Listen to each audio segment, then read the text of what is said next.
বলেছিলাম এই কষ্ট যাদের ভাই আছে তারাই একমাত্র বুঝবে। আর আজকে আমার ভাই চলে এসেছে আমাকে ধ্বংস করতে। দেখো না, এসেই খালি ভালো ভালো জিনিসের দিকে চোখ। আমি গিয়ে বলছি, কিরে এদিকে একটু অফার টফার আছে, দেখ 50% অফ, কিছু দেখ। বলে না, ওদিকে ভালো কিছু নেই। তো অনেক খুঁজে খুঁজে আমি তার জন্য একটা টি শার্ট বের করলাম। প্রথমে তো সে কিছুতেই নেবে না, কিন্তু পরার পর এত ভালো লেগেছে সে এটা নেবেই।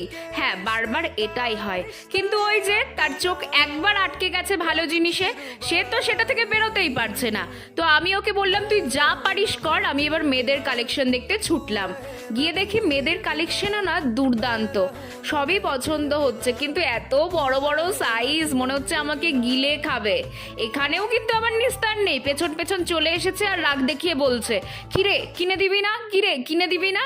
তারপর কি খিল্লিটাই না শুরু করলো একবার। দেখো তোমরা নেক্সট পার্টে সবটা দেখতে পাবে।